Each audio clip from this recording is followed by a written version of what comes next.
Madame, monsieur, bonjour, très heureux de vous retrouver cette semaine pour une nouvelle édition de votre magazine d'information.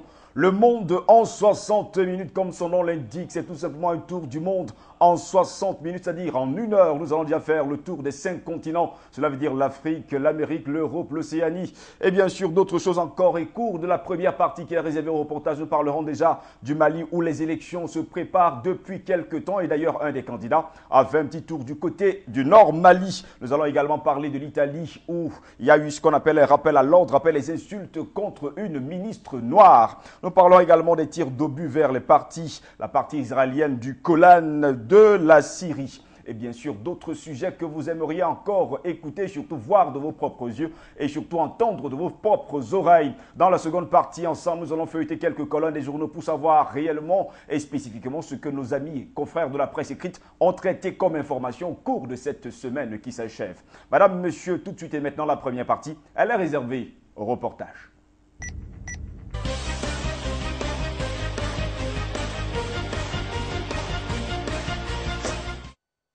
Un haut responsable américain a appelé à l'apaisement et au dialogue en Égypte après des entretiens avec de nouvelles autorités au Caire, où plusieurs dizaines de milliers de partisans du président déchu Mohamed Morsi ont à nouveau manifesté. En milieu de soirée, des échauffourées ont éclaté entre 200 personnes qui ont bloqué un des principaux ponts de la capitale en scandant Morsi est notre président et des forces de l'ordre qui ont fait usage de gaz lacrymogène. La première des priorités doit être de mettre fin à la violence et de commencer un dialogue sérieux et soutenu entre toutes les parties, a fait valoir le secrétaire d'État adjoint Bill Burns. Un tel dialogue permettrait de ramener la paix. Jugeant que les derniers événements représentaient une seconde chance de créer un État démocratique, il a exclu que l'Égypte vive un scénario comparable à celui de la Syrie, ravagé par une guerre civile. Le nouveau pouvoir égyptien n'a pas donné d'écho de cette requête, assurant que l'ex-chef d'État se trouvait en lieu sûr et était traité dignement. Auparavant, Bill Burns s'était entretenu avec les principaux responsables intérimaires, le premier ministre Azem Beblaoui, le président Adli Mansour et le général Abdel Fattah al-Sisi, le nouvel homme fort du pays qui devrait rester ministre de la Défense. La visite de Bill Burns est la première d'un haut responsable américain depuis le renversement de Mohamed Morsi par l'armée après des manifestations monstres. Les violences qui ont suivi ont fait une centaine de morts. L'Égypte est depuis des décennies un allié clé pour les États-Unis qui apporte à l'armée une aide annuelle de 1,3 milliard de dollars. Washington s'est jusqu'à présent abstenu de parler de coup d'État, ce qui entraînerait une suspension automatique de l'aide. Les frères musulmans veulent continuer de manifester pacifiquement, a assuré un porte-parole Ahmed Aref. Nous avons une cause juste pour laquelle nous sommes prêts à nous sacrifier. Les anti-Morsi, qui reprochent au président déchu d'avoir gouverné au seul profit de sa confrérie et de n'avoir pas fait face à la crise économique, comptaient pour leur part se rassembler sur la place Tahrir et aux abords du palais présidentiel. Mais leur mobilisation semblait plus faible que celle de leurs adversaires en milieu de soirée. L'initiative égyptienne pour le droit personnel, une ONG locale, s'est alarmée d'une recrudescence des violences contre les chrétiens coptes, accusés par certains islamistes d'avoir œuvré au renversement de Mohamed Morsi.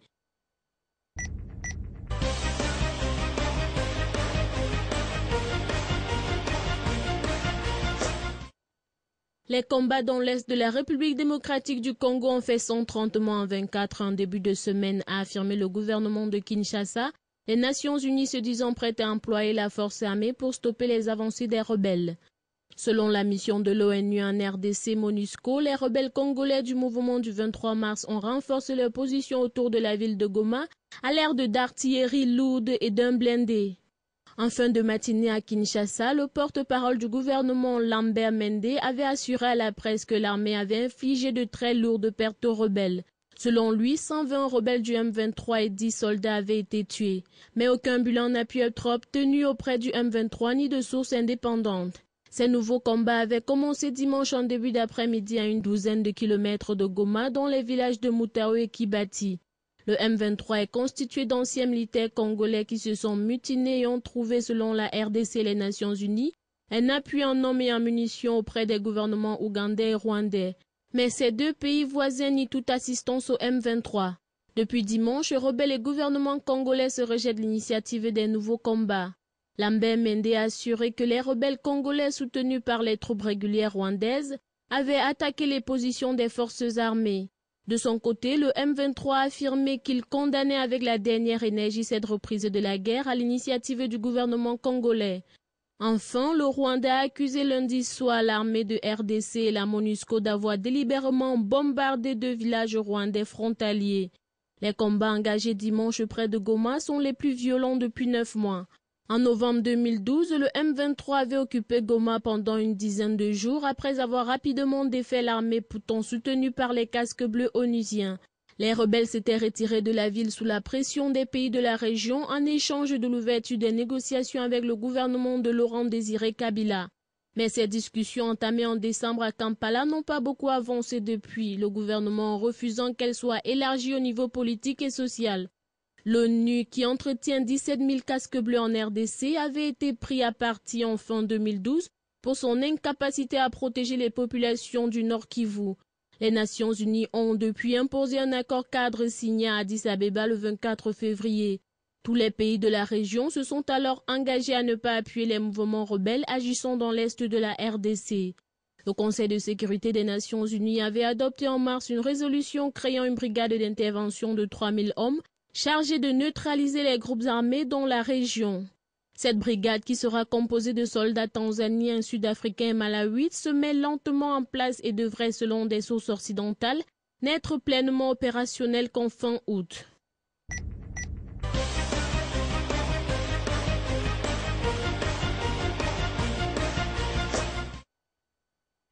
La fièvre électorale monte l'adrénaline au Mali.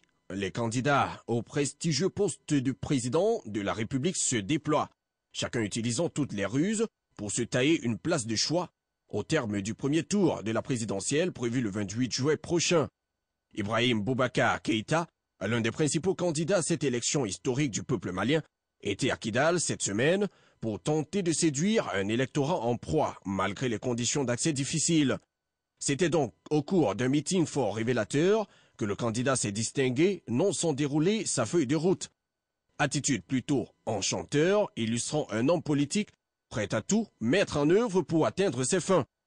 En face, un adversaire de poids, Soumaïla Cissé, qui s'est rendu également à Kidal, situé à 1500 km au nord-est de Bamako.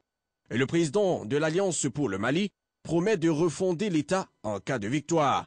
À Kidal, où Ibrahim Boubacar s'est rendu lundi soir, la situation reste tendue malgré les accords de cessez-le-feu signés le 18 juin 2013 à Ouagadougou entre autorités maliennes et rebelles Touaregs, lesquels accords prévoient un déploiement de l'armée malienne et un cantonnement des combattants Touaregs sur les sites de regroupement et qui sont respectés.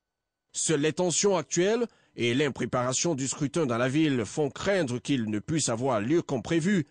L'on note tout de même une volonté manifeste des Maliens de cette partie litigieuse du pays à participer activement au scrutin présidentiel du 28 juillet prochain. C'est de là que sortira le futur président de la République qui aura pour objectif de reconstruire le pays.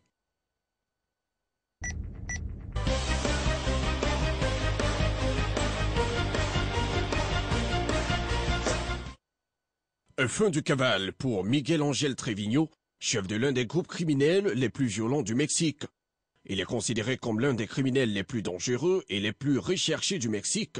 Il a été arrêté lundi à l'aube par les forces de la marine de guerre mexicaine et les Américains offraient 5 millions de dollars pour toute information menant à son interpellation et les Mexicains, eux, en offraient 2,3 millions. Miguel Ángel Trevino, 40 ans, a été intercepté alors qu'il était au volant de son pick-up à quelques kilomètres seulement de sa ville natale, Nuevo Laredo, au nord-est du Mexique. Eduardo Sanchez, le porte-parole pour les questions de sécurité, a précisé qu'aucun coup de feu n'a été tiré. Les militaires mexicains ont saisi 2 millions de dollars en espèces, ainsi que 8 armes et 500 cartouches. Miguel n'a donc pas eu le temps de riposter. Miguel Ángel Trevino, dit 7h40, selon ce que nous révèle le Figaro, était accompagné de 2 personnes supposées être un garde du corps et un opérateur financier du cartel. Il faut préciser que cette arrestation est la plus importante au sein du crime organisé depuis la prise de fonction du président Enrique Peña Nieto en décembre de l'année dernière, c'est-à-dire en 2012. Il remplaçait ainsi Felipe Calderón, qui a passé environ 6 ans au pouvoir de 2006 à 2012, avec un mandat marqué par une vague de violence ayant fait plus de 70 000 morts liés au crime organisé en 6 ans. Le groupe des États avait été créé, il faut bien le mentionner, à la fin des années 90 par des anciens membres d'un corps d'élite de l'armée mexicaine. Et il constituait alors la garde personnelle du chef du cartel du Golfe, Osiel Cárdenas Guillén.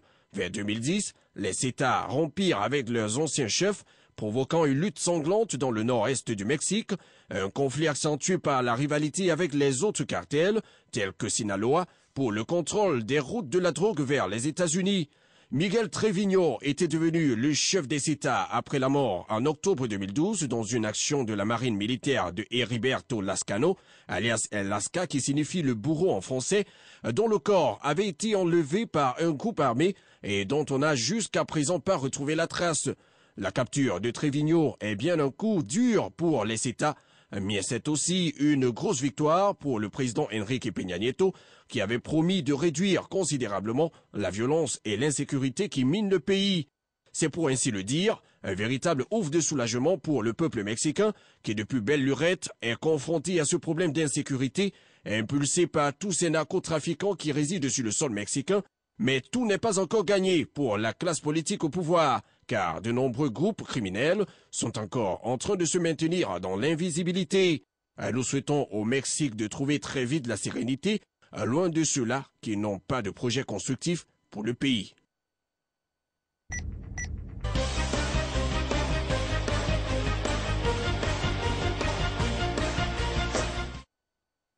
Le président du Panama annonçait lundi que son pays avait arraisonné un navire nord-coréen venant de Cuba soupçonné de transporter des composants de missiles ou bien ce qui s'y rapporte avant son entrée dans le canal de Panama. Le cargo se trouvait encore dès lors dans le port de Manzanillo, au nord de l'entrée du canal, et une inspection approfondie du chargement se poursuivait, avait indiqué Ricardo Martinelli sur Radio Panama. Selon les premières informations, le cargo Chong Chong Gang avait été intercepté la semaine dernière à l'entrée du canal, côté Atlantique dans les eaux territoriales panaméennes.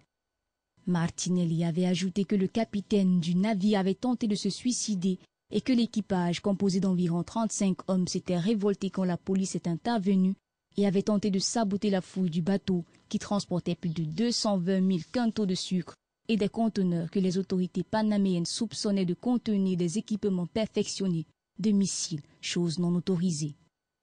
Mais aucune drogue n'avait été jusque-là retrouvée dans le bateau, uniquement du matériel militaire, affirmait Javier Caraballo, un responsable de la lutte anti-drogue.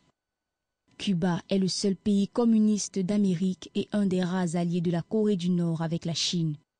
Les Nord-Coréens, qui produisent des missiles de tout type, ont lancé en décembre dernier une fusée à 3 étapes qui a placé un satellite en orbite. Pyongyang avait parlé alors d'un lancement à des fins scientifiques, mais de nombreuses voix s'étaient élevées contre cette action en parlant de missiles lancés au mépris des résolutions de l'Organisation des Nations Unies.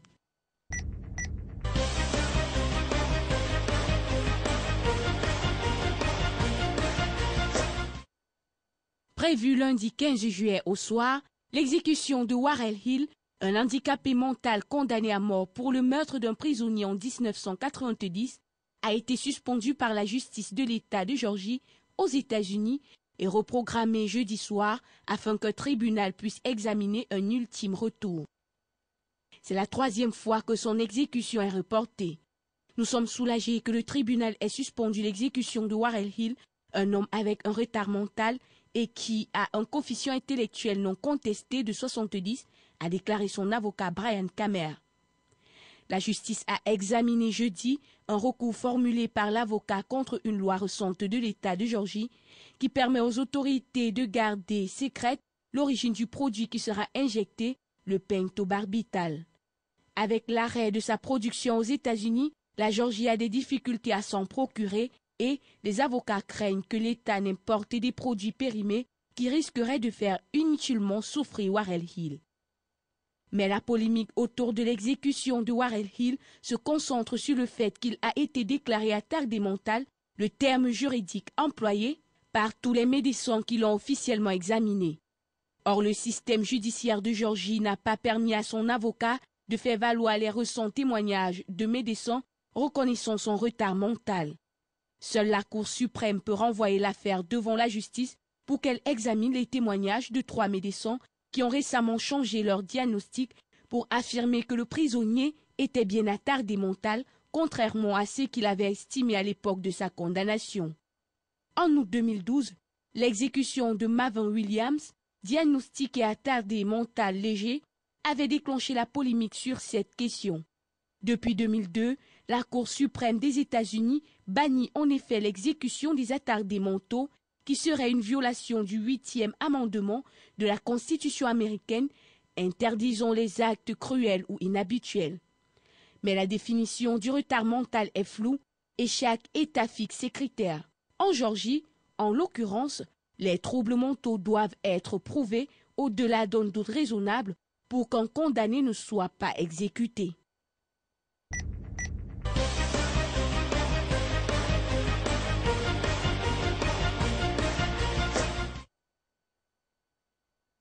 Le conflit syrien est en passe de prendre une autre tournure, au vu des obus tirés vers la partie du Golan occupée par Israël.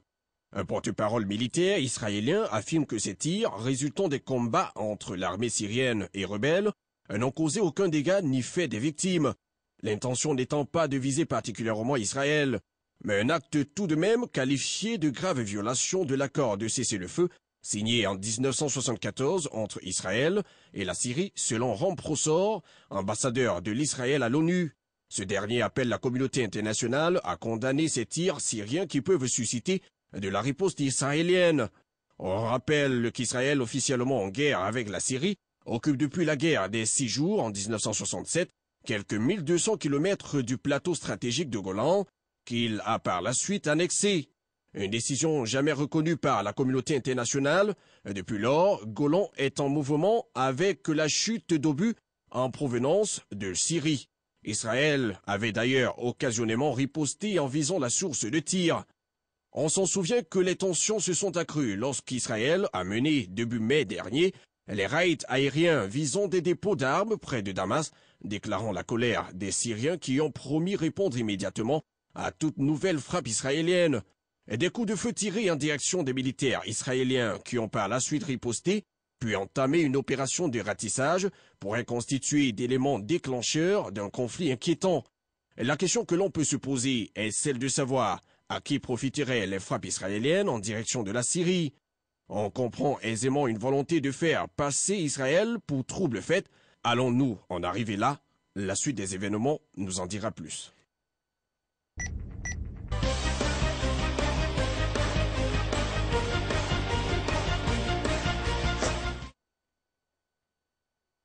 Le chef du gouvernement italien, Enrico Letta, a demandé lundi au chef de la Ligue du Nord de mettre fin aux attaques racistes venant de ce parti après de nouvelles insultes le week-end dernier contre Cécile Kyenge, premier ministre noir de l'histoire de l'Italie. C'est une page honteuse de notre histoire, avait déclaré Letta devant la presse au sujet des propos tenus samedi par un des dirigeants de la Ligue, Roberto Calderoli, qui avait comparé Mme Kyenge à un orang-outan. L'État, après avoir lancé un appel à Roberto Maroni sur la fermeture le plus vite possible de cette sombre page, avait parlé de honte pour l'Italie, soulignant que l'affaire avait fait la une de la presse étrangère. Mais après une réunion de la direction politique de la Ligue, Maroni s'était contenté de juger suffisantes les excuses de Calderoli, défendant que le dirigeant de la Ligue s'était trompé, qu'il avait reconnu son erreur et s'était excusé, disant basta aux polémiques et aux manipulations. La Ligue avait même semblé vouloir surenchérir. Après avoir pris acte des excuses de Roberto Calderoli sur le cas Kyenge, le secrétariat de la Ligue avait décidé de donner encore plus de force à son initiative politique en organisant une manifestation sur la légalité et la lutte contre l'immigration clandestine le 7 septembre prochain à Turin, avait-elle indiqué dans un communiqué officiel.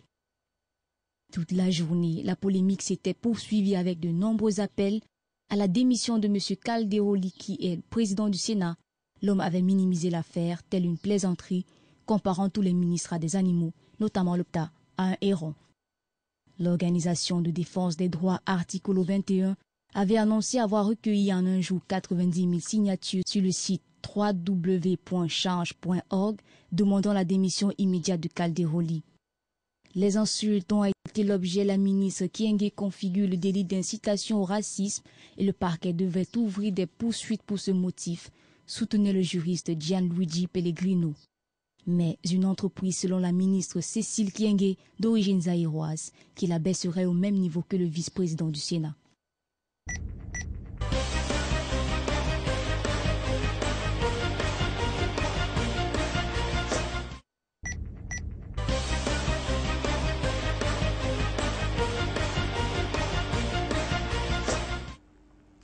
Nous passons à la seconde partie de ce magazine d'information, Le Monde en 60 minutes de cette semaine. Nous commençons déjà avec la presse écrite, avec la journée de lundi dernier en France.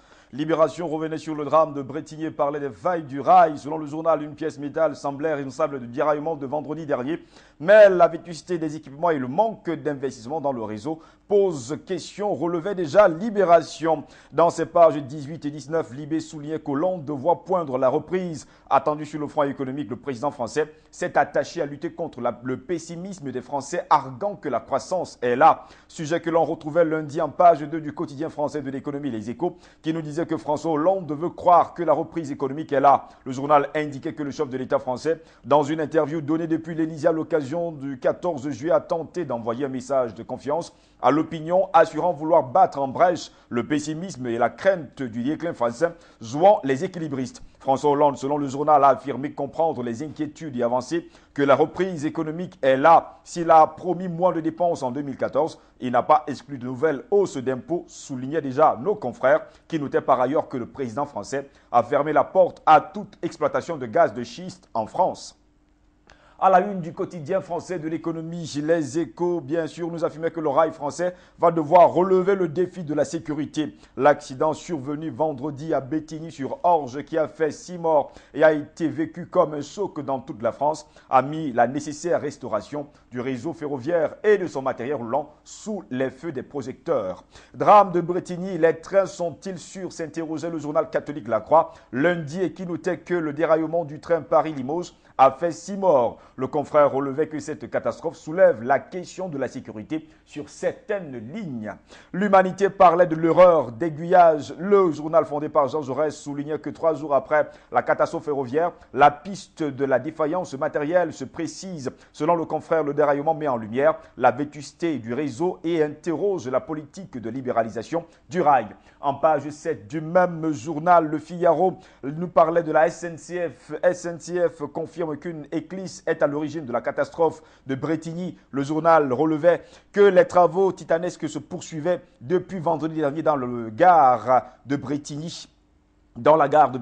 Où les enquêtes se concentrent sur une pièce métallique reliant 2 rails. Usure, défaut d'entretien, malveillance, la cause de l'accident reste toujours à établir. Impôt, Hollande n'exclut pas une nouvelle hausse en 2014, pouvait-on lire à la grande une du Figaro, qui nous affirmait que le chef de l'État français n'a pas écarté une augmentation des prélèvements au nom du sérieux budgétaire. Optimiste, il assure aussi que le démarrage économique est déjà perceptible. Le quotidien de la capitale assurait que de plus en plus de manifestations culturelles sont gratuites en France au cours de ces vacances. Une bonne nouvelle au moment où le budget loisirs diminue. D'où la une du quotidien Le Parisien. Spectacle, concert, théâtre, cinéma, cet été, c'est gratuit. La Voix du Nord s'était intéressée également à François Hollande, qui a eu un bain de foule aux fêtes de la mer à Boulogne-sur-Mer. Le journal indiquait qu'après le traditionnel défilé militaire sur les Champs-Élysées, puis le retour de l'intervention télévisée en direct depuis le palais présidentiel, François Hollande a terminé son deuxième 14 juillet en tant que chef de l'État par une escapade à Boulogne-sur-Mer, où il a accordé au quotidien un petit entretien. Le quotidien de la Réunion et de l'océan Indien affirmait lundi que Didier Robert se retranche au tampon. Le journal relevait que c'était une surprise dimanche lorsque Didier Robert a annoncé qu'il sera candidat sur la liste de Nathalie Bazir au municipal du tampon, renonçant ainsi à se présenter à Saint-Denis ou encore à Saint-Paul. En Suisse, la Tribune de Genève titrait l'acquittement de Zimmermann provoque la colère. Selon le journal genevois, des milliers de personnes ont manifesté dimanche soir à Times Square, à New York, au lendemain de l'acquittement très controversé d'un agent de sécurité qui avait tué en Floride l'an dernier un adolescent noir. En Belgique, la Libre s'était intéressée où l'on recrute ce lundi, en tout cas c'était lundi dernier, relevait que les organismes régionaux de l'emploi ont actualisé leur liste annuelle de métiers sensibles sur le marché de l'emploi en pénurie et critique. Il y a des constantes, les infirmiers par exemple, d'autres disparaissent ou apparaissent. Vous pouviez le trouver en tout cas dans les pages 6 et 7 du journal belge La Libre Belgique. Dans ses pages 42 et 43, le quotidien belge souligne que FOM, Bruce M et sans oublier Tom sont les dieux de la scène. Le soir, autre quotidien belge titrait déjà lundi le top de l'armée encore trop flamand. Selon le journal, 2 généraux sur 3 sont néerlandophones. C'est trop, s'insurgeait déjà Denis Ducarme qui demande un rééquilibrage d'ici la fin de l'année. Le métro quotidien montréalais notait également l'indignation après l'acquittement de Georges Zimmermann. Le journal montréalais n'a pas manqué l'appel à la prudence face à la canicule, alors qu'une chaleur accablante s'est abattue en tout cas sur le sud-ouest du Québec. Jusqu'à mercredi dernier, le directeur de santé publique de l'Agence de la santé et des services sociaux de Montréal a émis déjà dimanche plusieurs recommandations que rapportait le quotidien lundi. En page 16, le métro s'était intéressé au groupe Voca People, chanteur d'une autre galaxie. Les 8 membres de Voca People, qui se produisent sans instrument, ont débarqué déjà lundi dernier du côté de l'Olympia. Et puis lac mégantic, démolition dans la zone rouge, pouvait-on lire à la grande une du quotidien Le Journal de Montréal, qui nous apprenait que 2 bâtiments instables ont dû être démolis dimanche dans la zone rouge de lac mégantic, afin de faciliter les recherches rendues extrêmement difficiles par les conditions extrêmes.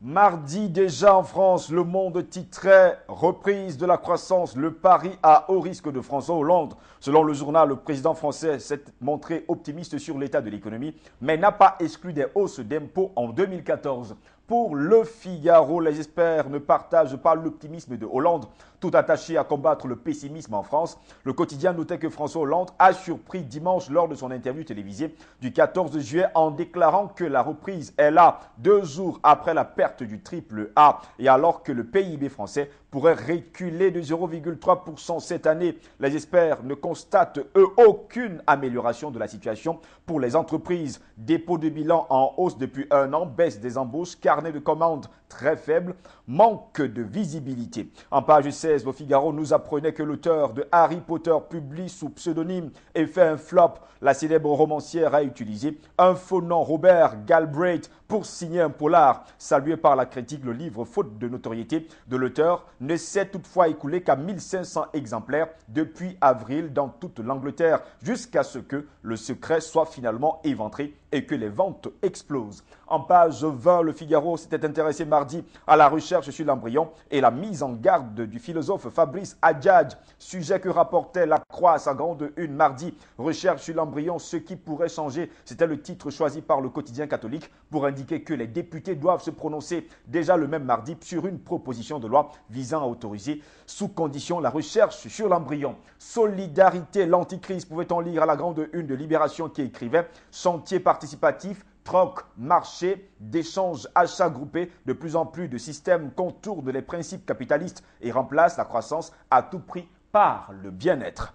Métropole, la démocratie interdite de séjour, c'était le titre choisi mercredi par l'Humanité qui soulignait que loin d'organiser une coopération entre villes, le projet de loi sur les métropoles éloignerait les citoyens des pouvoirs de décision. Le journal fondé par Jean Jaurès relevait qu'à Paris et Marseille, le gouvernement passe en force contre les élus. En page 6, l'Humanité notait qu'au Mali, Philippe Verdon, un des otages français enlevés par Al-Qaïda au Maghreb islamique, est probablement mort. En page 4, le quotidien s'est intéressé à la sidérurgie avec un rapport parlementaire qui pointe les dégâts de l'Europe libérale.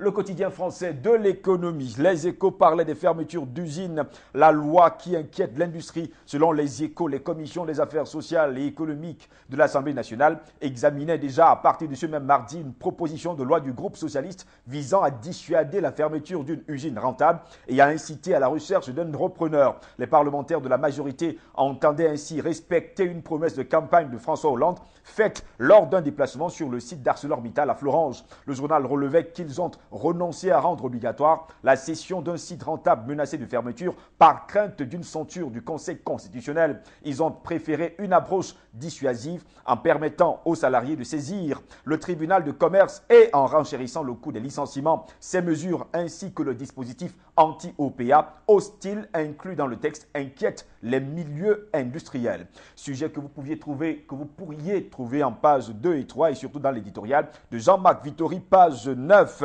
La Voix du Nord notait que les buralistes sont piégés entre taxes et Belgique. Avec la nouvelle augmentation qui est intervenue lundi dernier, le prix du paquet de cigarettes tutoie désormais les 7 €, écrivait déjà le journal lillois qui indiquait par ailleurs qu'au Nord-Pas-de-Calais, les buralistes se sentent piégés entre la hausse des taxes et la désertion de leur clientèle, notamment vers la Belgique. Stationnement payant, fini les PV, place au forfait rapporté aujourd'hui en France. Mardi qui nous disait que les PV de stationnement payant ne sont pas rentables. Les députés ont commencé à examiner en tout cas depuis mardi un texte qui les remplacerait par les forfaits dont le montant serait fixé par chaque ville française. En page 4, le quotidien relevait que les attaques de squales se multiplient autour de l'île de la Réunion. Déjà lundi, près du rivage, une vacancière de 15 ans a été dévorée. D'où la petite une, la Réunion, les dents de la mer ont encore tué. À la Réunion, justement, le quotidien de la Réunion de l'océan Indien confirmait qu'à Saint-Paul, une ado de 15 ans est la deuxième victime de l'année. Elle a été dévorée par un requin. Sarah Rupert, c'est son nom, en vacances chez son père, se baignait lundi vers 14h15 au bord de la plage du Sable Noir de Saint-Paul, derrière le cimetière marin, lorsqu'elle a été dévorée par un squale, écrivait déjà le journal. La partie supérieure de son corps n'avait pas été retrouvée lundi soir. La dernière attaque mortelle contre un baigneur remontait déjà à 1999. Déjà lundi, en baie de Saint-Paul, l'eau était particulièrement trouble à cause de la mort de cette jeune fille. En Suisse, la Tribune de Genève relevait que Baby Plage, la seule plage publique, est dans un triste état. Selon le journal, malgré la fréquentation élevée en été, Baby Plage et son sable ne satisfont pas tous les baigneurs. À Martinique, France Antilles nous apprenait qu'un homme de 78 ans, photo à la une du quotidien, a été retrouvé mort à son domicile, victime d'un coup de couteau. L'hypothèse d'un cambrioleur qui aurait été surpris pendant son forfait semble pour l'instant la plus probable de la une du journal, tué chez lui. Au Luxembourg, le quotidien titrait Tour de France, Froome et les Sky s'exaspèrent des soupçons. Le maillot jaune du Tour de France, Chris Froome et son équipe Sky n'ont pas caché lundi leur exaspération de voir leur performance mise en cause au lendemain de l'impressionnante victoire du Britannique au sommet du mont Ventoux.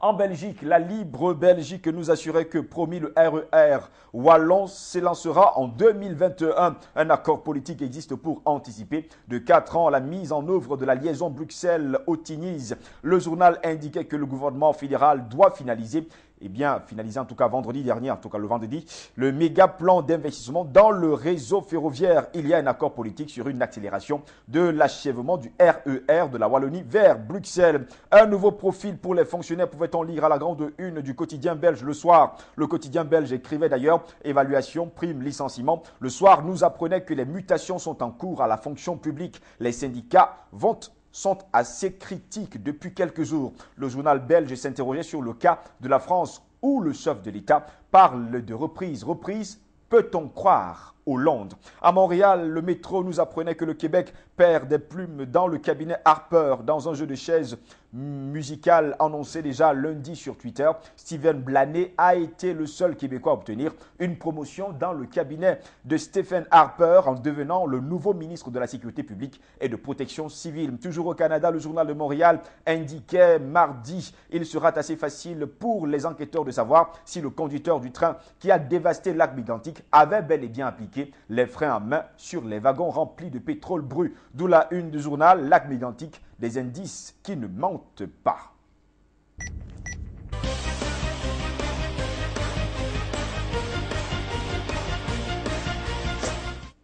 Mercredi, nous passons toujours avec cette revue de la presse, seconde partie de votre magazine d'information, toujours en France. Le Monde rapportait la guerre des salaires dans le cinéma français et nous affirmons que la convention collective divise la profession signée par les poids lourds de la production et deux syndicats de salariés. Elle entrera en vigueur le 1er octobre prochain, régulant un secteur jusqu'ici en marge du droit social, écrivaient nos confrères qui indiquaient par ailleurs que l'augmentation des rémunérations aboutirait à la disparition de la moitié des films, assuraient les producteurs indépendants et de nombreux réalisateurs. Le producteur Jean-Louis Margolin y voit une torpille lancée pour couler la majorité du cinéma d'auteur français. C'est dans ce climat empoisonné que Frédéric Brodin prend la présidence du Centre national du cinéma, notait déjà le journal. 50 millions de chômeurs, le défi des pays riches, c'était le titre choisi par le quotidien français de l'économie Les Échos pour relever que les 34 pays membres de l'Organisation de coopération et de développement économique comptaient en mai dernier près de 50 millions de chômeurs, soit 36 millions de plus par rapport à la situation qui prévalait avant la crise. Selon le journal, la situation est particulièrement inquiétante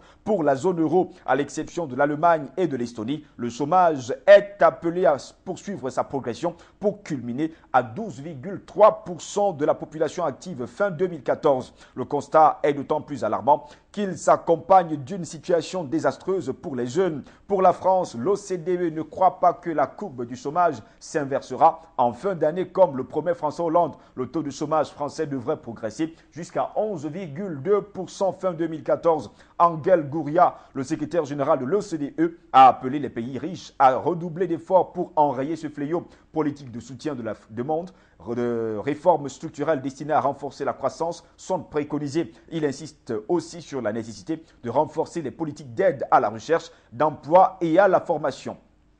Dans l'affaire Cahuzac, 3 ministres sont sur le grill, rapportait le Figaro mercredi. Christiane Taubira, Manuel Valls et Pierre Moscovici ont été auditionnés par la commission d'enquête parlementaire. Selon le quotidien, les 3 ministres interrogés par les membres de la commission parlementaire chargés de faire la lumière sur la gestion par le gouvernement de l'affaire Cahuzac ont réaffirmé qu'il n'y avait pas eu de dysfonctionnement dans leur service. Pierre Moscovici a confirmé qu'une réunion avait bien eu lieu le 16 janvier à l'Élysée en marge du Conseil des ministres entre François Hollande, Jean-Marc Ayrault, Jérôme Cahuzac et lui-même. En page 28 et dans son éditorial, le Figaro nous disait que le gouvernement réforme l'État en augmentant les impôts. Le journal indiquait d'ailleurs que le Premier ministre français a annoncé d'ailleurs dans l'après-midi les mesures visant à réduire de 3 milliards le déficit. Son plan porte surtout sur les hausses de prélèvements et des coûts de rabot sur les riches, les niches fiscales. Jean-Marc Ayrault a par ailleurs autorisé les départements à relever les droits de mutation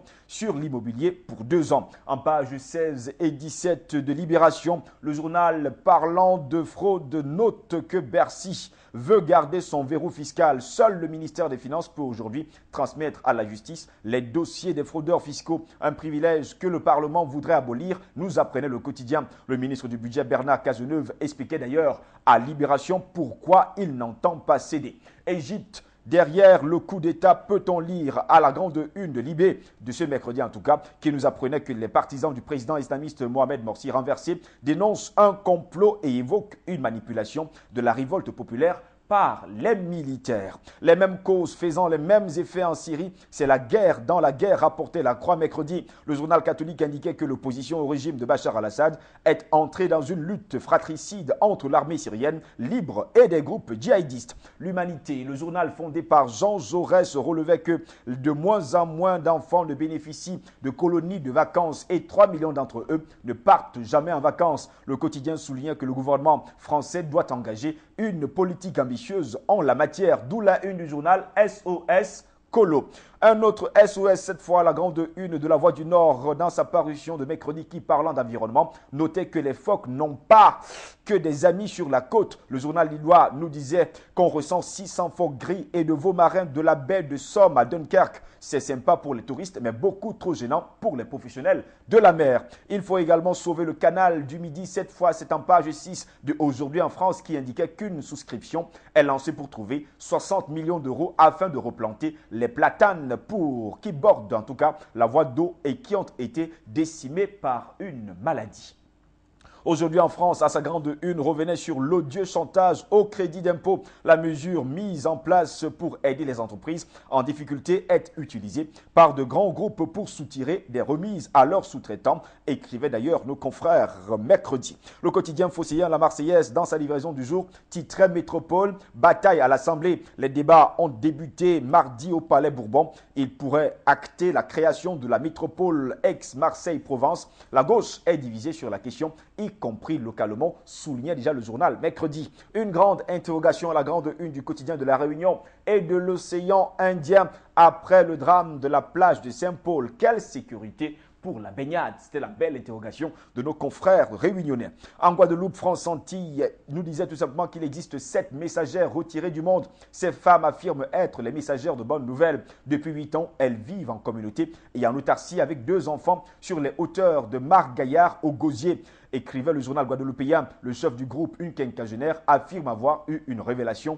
un appel divin. Les 7 messagères font d'ailleurs la grande une de ce journal. Et puis en page 5, vous pouviez trouver en tout cas une drôle d'histoire où une jeune femme a ébouillanté son compagnon alors qu'il dormait.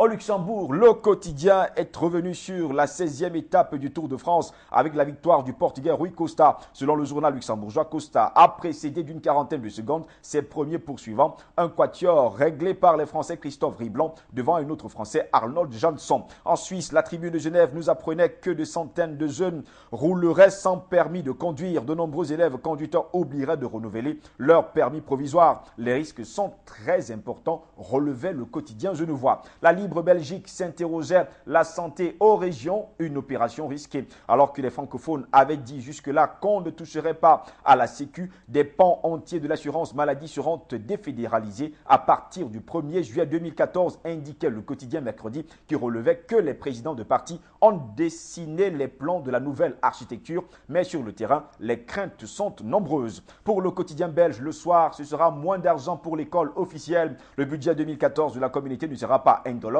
pour les finances des écoles. À Montréal, le métro nous affirmait qu'il n'y aura pas de hausse des tarifs des téléphones publics. Le journal montréalais indiquait que le Conseil de radiodiffusion et des télécommunications canadiennes, en abrégé CRTC, a rejeté mardi la demande de Bell Canada d'augmenter le tarif des appels locaux faits à partir d'un téléphone public payant. Et puis dans ces colonnes, le métro est allé au plus près de la zone rouge de lac mégantic. Concernant la canicule, le journal de Montréal s'est intéressé mercredi aux mesures d'urgence. La chaleur aurait fait possiblement un mort à Montréal. Selon le quotidien, la santé publique de Montréal est sur un pied d'alerte et pourrait passer déjà depuis mercredi en mode d'intervention quant à la chaleur accablante des jours qui suivent, qui aurait déjà fait également un mort, comme nous l'apprenait le journal de Montréal dans sa parution de mercredi dernier.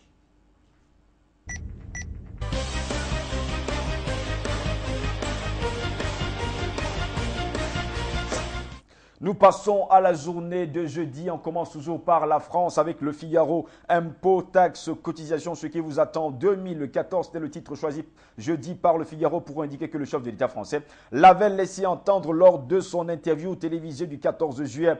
2014 ne sera pas l'année de la pause fiscale, mais bien celle d'une nouvelle hausse des prélèvements obligatoires. Impôts, taxes et charges sociales réunies. Une addition salée après les 22 milliards de 2012 et les 24 milliards de 2013, relevait le quotidien qui parlait également de la baisse du plafond du quotient familial, l'augmentation des taux de la TVA. Les ménages en sentiront en tout cas directement les effets. En parallèle, le gouvernement français a lancé une grande campagne de simplification administrative pour alléger la vie des Français, selon l'expression de François Hollande. Dans ces pages 5 et surtout page 20, Courson faisait savoir à nos confrères que le mieux informé sur l'affaire Cahuzac, c'était bien sûr le président français François Hollande. Le président de la commission d'enquête sur l'affaire Cahuzac a assuré jeudi au Figaro que le président de la République française était au courant dès le 4 décembre dernier des lourdes charges qui pesaient sur son ministre. Ce dernier est à nouveau convoqué par les députés pour s'expliquer. En pages 2 et 3 du même journal, le Figaro s'était intéressé à la double ascension de l'Alpe d'Huez, l'étape de légende. Le journal notait qu'entre 700 000 et 1 million de personnes devraient assister bien sûr, à la 18e étape du Tour de France. Une foule record pour la centenaire de la compétition, reine du cyclisme qui verra les coureurs grimper à 2 reprises les 21 virages de la mythique ascension de l'Alpe d'Huez, une première dans l'histoire de la grande boucle. Pour Libération du jeudi, c'est le tour du doute, miracle ou mystification, les incroyables performances sur la grande boucle de Chris Froome, encore vainqueur mercredi autant pour moi, réactivait toujours les soupçons, écrivaient nos confrères. Pour le quotidien du sport et l'automobile, l'équipe Contador ne lâchera rien. Le contre-la-montre de mercredi entre Embrun et Corge a permis en tout cas une belle confrontation entre Chris Froome en tête du classement général du Tour et Alberto Contador qui est devenu son dauphin au classement général et à l'arrivée de la 17e étape mercredi. L'Espagnol veut se battre jusqu'au bout. Le quotidien catholique La Croix s'interrogeait jeudi, débat sur l'énergie et si on parlait voiture. Selon le confrère, le Conseil national sur la transition énergétique finalisait déjà jeudi ses recommandations au gouvernement visant à réduire la consommation d'énergie fossile. Pour le Parisien, en ralenti, le journal de la capitale indiquait que le ministre français de l'Intérieur confirme une possible baisse de la vitesse autorisée sur les routes et en ville. Objectif, passer sous la barre des 2000 morts par an et réduire les émissions de CO2. Pour le journal du Pays Basque, jeudi, l'État fait vœu de simplicité. Sud-Ouest apprenait à ses lecteurs que le gouvernement présentait un plan de modernisation de la vie publique visant à réaliser des économies et à simplifier les démarches. En tout cas, le quotidien français de l'économie, Les Échos, pensait que l'État fait des économies sur le dos de l'apprentissage. Le confrère indiquait que mercredi, à l'issue du comité interministériel de modernisation de l'action publique, en abrégé CIMAF, le gouvernement a annoncé la suppression de l'indemnité compensatrice de formation. Cette prime financée par l'État est versée par les régions aux entreprises accueillant les apprentis. Elle s'élève à 1 000 € minimum chaque année. Les Échos soulignaient que l'économie annuelle attendue pour l'État est de 550 millions d'euros, soit 20% des quelques 2,8 milliards d'aides au total à l'apprentissage, alors que la France compte 444 000 apprentis et que le gouvernement en vise 500 000 en 2017. L'Association des régions en France, ARF en abrégé bien sûr, prévenait dès mardi que la suppression de cette aide serait une erreur majeure en contradiction avec la priorité donnée à l'emploi des jeunes. Le journal relevait jeudi que la stupeur est aussi de mise côté patronal. C'est incompréhensible et contradictoire. Cette aide était importante pour les TPE-PME qui forment l'essentiel des apprentis. Cela laisse craindre un recul des cadres en apprentissage, provenait déjà l'UPA mercredi. Le ministère du Travail indiquait que les modalités et le rythme de cette suppression vont faire l'objet d'une concertation. Loi Florence, l'enfumage, pouvait-on lire à la grande une de l'Humanité. Le journal fondé par Jean Jaurès indiquait que la proposition de loi de cession des sites rentables est vidée de toute obligation pour les employeurs. Elle n'empêchera pas la fermeture de sites. La promesse de campagne de François Hollande s'évapore, relevait déjà nos confrères jeudi dernier. Le journal phocéen La Marseillaise nous apprenait que la SNCM contre-attaque, condamnée par Bruxelles à rembourser 220 millions d'euros. L'entreprise engage une procédure judiciaire et veut défendre le service public. Le quotidien de La Réunion et de l'océan Indien rapportait une journée noire pour les automobilistes et titrait « Une grève pour rien ». Le journal nous faisait savoir qu'après une journée noire pour les automobilistes, les transporteurs ont levé les barrages filtrant. La question des dettes des entreprises n'est pourtant pas réglée jusqu'à aujourd'hui. France-Guyane titrait jeudi, un car éventré, une jeune fille tuée et nous apprenait que le véhicule qui transportait des jeunes catholiques a été violemment percuté par un camion sur la route de Saint-Laurent. Bilan, 1 mort et 3 blessés graves. En page 3, le quotidien guyanais était revenu sur la mort de Yolanda, une jeune fille de 17 ans. L'ado est décédé mardi soir sur la route RN3. Le conducteur mis en cause mineur n'a pas le permis et estimait avoir trop bu. Au Luxembourg, le quotidien nous apprenait que la Commission européenne voit l'avenir sans la Troïka. Le journal luxembourgeois relevait que l'Union européenne devrait pouvoir se passer de la Troïka formée avec le Fonds monétaire international en cas de nouveau plan de sauvetage de pays de la zone euro, selon la vice-présidente de la Commission européenne, Viviane Reding. Mercredi, au cours d'une conférence de presse, elle a répété ses propos qui font l'écho à des déclarations récentes du président de la Commission européenne, Josué Manuel Barroso. En Suisse, les bonnetteurs ont disparu de Genève nous apprenait, la tribune de Genève qui nous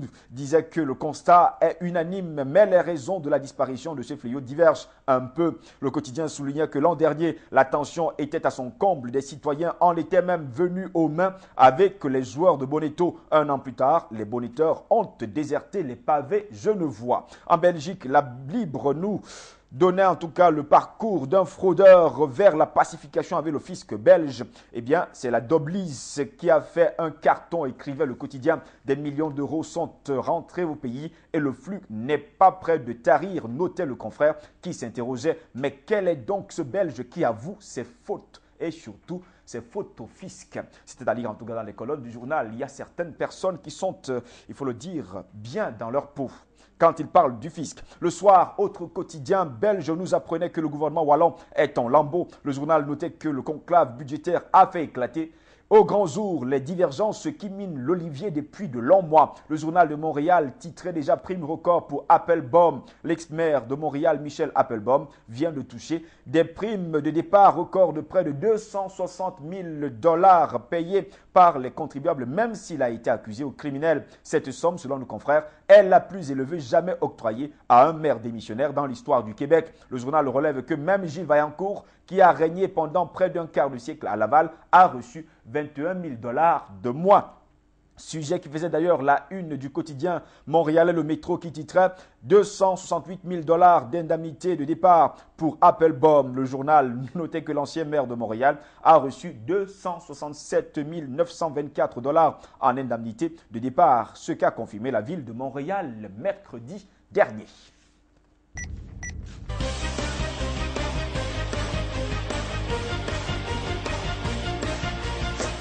Terminons par la journée de vendredi. Nucléaire, gaz de schiste et énergie, le coup de colère du patronat, c'était le titre choisi vendredi par Le Monde et qui nous affirmait que le MIDEF a jugé inacceptable les recommandations du Conseil du débat sur la transition énergétique. Il refuse toute remise en cause du modèle énergétique fondé sur le nucléaire et appelle à l'exploitation du gaz de schiste. Par ailleurs, il dénonce l'objectif d'une division par 2 de la consommation d'énergie au nom de la sauvegarde de la croissance. Fessenheim, l'enquête du journal révélait pourquoi la centrale ne sera pas fermée avant la fin du quinquennat de François Hollande. Sujet qui a intéressé également le quotidien français de l'économie, Les Échos, qui titrait vendredi nucléaire, gaz de schiste, l'échec de Grenelle de Hollande. Selon le journal, la première étape de la réforme de l'énergie désignée par François Hollande comme l'un des grands chantiers de son mandat s'achève sur un échec manifeste. Le grand débat qui a pourtant mobilisé pendant 8 mois des centaines de participants n'a pas réussi à faire émerger de consensus sur des points fondamentaux comme le nucléaire ou les économies d'énergie, soulignait déjà nos confrères qui relevaient que jeudi, le MEDEF a même obtenu que les recommandations soient rebaptisées synthèse pour marquer son refus d'endosser le document final. Au lieu de faciliter l'adoption d'une loi cadre qui engagera le pays pour plusieurs décennies, la méthode de la démocratie participative aura finalement cristallisé les oppositions. En page 14 jusqu'à 17 et bien sûr l'éditorial de Pascal Pogam, page 9, vous pouviez trouver cette information. En page 24, les Échos rapportaient les révélations sur la plus grande faillite bancaire française. Selon le journal, la Cour des comptes évalue à 6,6 milliards d'euros le coût provisoire pour la France de l'effondrement de Dexia. Dictature à la Poutine, pouvait-on lire ce vendredi à la grande une de Libération qui indiquait que la peine de 5 ans prononcée contre l'opposant russe Alexei Navalny est l'ultime manifestation de la dérive du pouvoir en Russie. Dans ses pages 10 et 11, Libé se souvenait de Henri Allègre, le justicier d'Alger, qui s'est éteint. L'auteur de la question récit choc des tortures dont il fut victime en 1957 et qui révéla à la France l'autre face de la guerre d'Algérie, est mort jeudi à 92 ans. Même tonalité à la une de l'Humanité qui titrait Henri Allègre, le prix de la vérité. L'auteur de la question s'est éteint, écrivait déjà le journal vendredi, fondé par Jean Jaurès, qui notait qu'il était de tous les combats contre l'oppression et le colonialisme. Journaliste, militant communiste, il fut l'homme qui a révélé la pratique de la torture en Algérie. Pour la Marseillaise, il était le courage de la vérité. Comme les autres quotidiens et journaux, le confrère phocéen indiquait que l'auteur de la question s'est éteint à l'âge de 92 ans. Anticolonialiste, communiste, il a été l'un des premiers à dénoncer la torture pendant la guerre d'Algérie. Hôpital, polémique sur la fermeture des urgences. C'était le titre choisi par le Figaro pour relever que le mouvement de concentration des services hospitaliers s'accélère. Les fusions des services d'urgence qui s'opèrent à Paris comme à travers l'Hexagone inquiètent particulièrement les médecins qui font de la résistance, écrivait le quotidien qui relevait par ailleurs une fois de plus que même si l'assistance publique et le ministère de la Santé évoquent un objectif de rationalisation, les spécialistes mettent également en doute l'efficacité de cette politique. Les urgences coûtent 1,5 milliard par an à l'État, mais les Français, notamment parce qu'ils ne trouvent pas de médecins de garde, continue de s'y rendre en masse. Dans ses pages 14 et 25, le Figaro relevait la volte-face du gouvernement sur l'apprentissage. À peine 24 heures après avoir annoncé la suppression de la prime de 1 000 € par an pour l'embauche d'un apprenti, l'exécutif français a reculé face à l'affront des employeurs annonçant la création d'un dispositif spécifique pour les entreprises de moins de 10 salariés. Coût de l'opération, 300 millions d'euros, soit plus de la moitié des économies initialement attendues. En page 12, le Figaro notait qu'à l'Alpe d'Huez, Christophe Riblon entre dans la légende du Tour. Enfin, l'exploit français titrait déjà la Dépêche du Midi, journal toulousain qui indiquait que Christophe Riblon signe la première victoire française dans le Tour de France 2013. Avec panache, il gagne l'étape reine de l'Alpe d'Huez, un exploit. Pour la Nouvelle République, le Tour de gloire est enfin arrivé. On pense carrément à Georges Brassens. Le Français Christophe Riblon a remporté la 18e étape du Tour de France à l'Alpe d'Huez, signant le premier succès français de cette édition. Pour le Parisien, c'est le cadeau. Le journal écrivait, c'était la plus belle étape de ce 100e Tour de France à l'Alpe d'Huez. Christophe Riblon nous a offert une superbe victoire française. Pour le journal du Pays Basque, un Français est au sommet. Sud-Ouest Savour, Christophe Riblon s'est imposé en solitaire jeudi à l'Alpe d'Huez. C'est la première victoire d'étape d'un Français cette année. Froome reste toujours en zone. Le quotidien du sport et de l'automobile n'aurait raté cela pour rien au monde. L'équipe titrait d'ailleurs vendredi « Héroïque Riblon ». Le journal catholique nous disait que les Belges attendent leur nouveau roi. Le prince héritier Philippe prêtera serment dimanche. Il devra, selon le quotidien, faire face aux velléités indépendantistes des Flamands. En Belgique, justement, la Libre titrait « Heureux les fournisseurs couronnés ». Le quotidien belge indiquait que pour les élus, le brevet de fournisseur de la Cour est un sésame commercial, mais pour le garder, ils vont devoir séduire le nouveau roi. En Suisse, la Tribune de Genève nous apprenait vendredi que Détroit est devenue la plus grande ville américaine en faillite. Étendard de l'automobile triomphante au début du XXe siècle, Détroit est devenue jeudi la plus grande ville américaine à se déclarer en faillite. Dernier acte en date de la lente agonie de Motor City.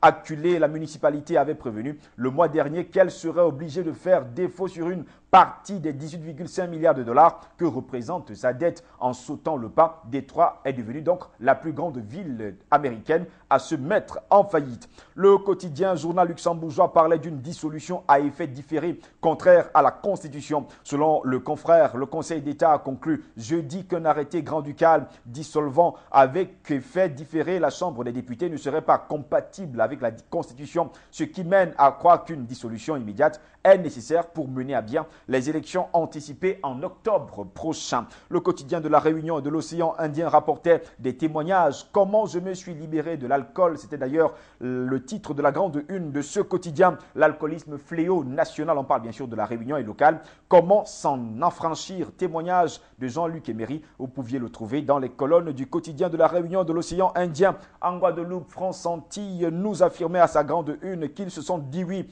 Éric et Serge ont célébré jeudi leur union à Sainte-Anne. Le journal guadeloupéen relevait que c'est le premier couple en Guadeloupe de la récente loi sur le mariage pour tous. Les deux hommes qui vivent dans l'île depuis de nombreuses années étaient émus devant une assistance composée davantage de curieux que d'opposants à ce mariage.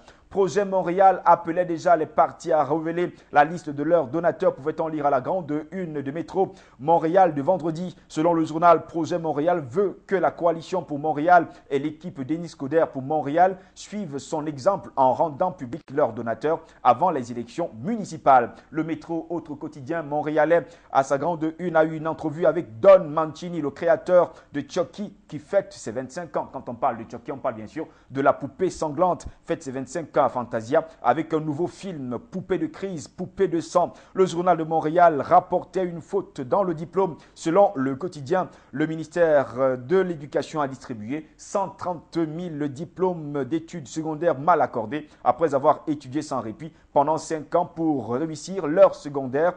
Andréane et Gaël, photo à la grande une. Andréane, en tout cas, et Gaël Graton n'en reviennent tout simplement pas. Le ministère de l'Éducation vient de leur remettre un diplôme qui comporte une faute très grave.